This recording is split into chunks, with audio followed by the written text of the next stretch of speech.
Michael Jackson was probably the biggest pop star, if not celebrity, of all time. His inspiration in music delves far beyond the barriers of pop and even gets into genres like rock and roll and hip hop. I mean, the guy was inducted into the Rock and Roll Hall of Fame not once, but twice.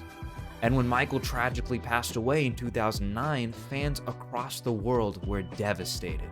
So it brought a lot of people joy and excitement when a year later, a posthumous Michael Jackson album was announced just titled Michael.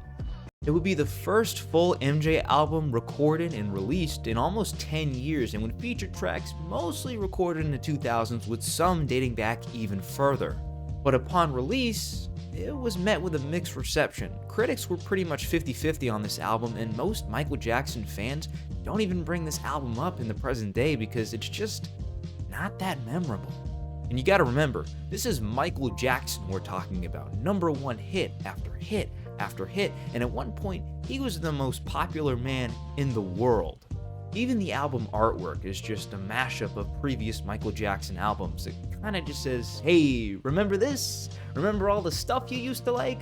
Well, here! But the artwork was the least of the problems with Michael, as pretty soon fans would start to question the authenticity of the songs. You see, 3 of the 10 songs that were on the original album were allegedly recorded in the same studio session in 2007. Breaking News, Keep Your Head Up, and Monster were all recorded in this man Eddie Cassio's basement. But something just wasn't right about these songs. Something was just off. Take a listen to Breaking News and see what you notice. Everybody watching the news, I'm Michael Jackson. It just doesn't sound like Michael Jackson, and his own family agreed with this. Michael's brother Randy Jackson was adamant about some of these songs not having Michael's vocals on them, and he was so adamant about this that he even accused the publishers of being up to something shady and hiding something from the public. These songs were all mixed by music producer Teddy Riley, who was super adamant at the time that all the songs on Michael were all sung by the man himself. Riley was so confident that the vocals were the real thing that he swore off legendary music producer Quincy Jones, the man behind Michael's 3 greatest and most popular albums, and said that the man couldn't tell the difference between the old-sounding Michael and the new-sounding Michael, something he later come to regret saying. But 12 years after the original release of Michael, all these songs suddenly vanished. All 3 tracks were removed off streaming services, and any reissues of physical media with the album had all 3 tracks removed.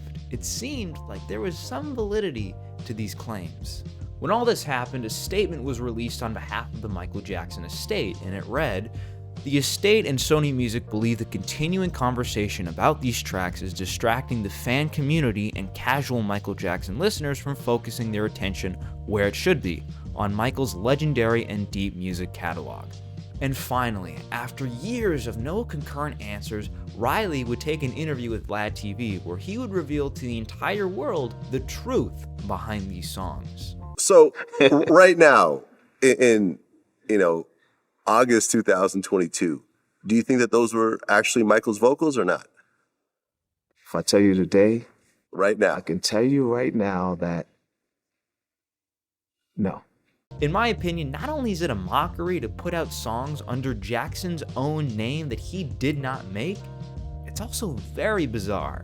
Michael's final album, Escape, came out in 2014, and there are some outstanding tracks on that project. Love Never Felt So Good is one of my favorite Michael Jackson songs of all time.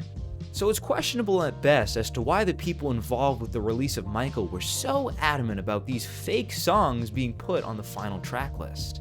It just shows how greedy the record industry can be when there's a name like Michael Jackson who's passed away and there's an opportunity to make music out of it. There was no care or effort put into this project.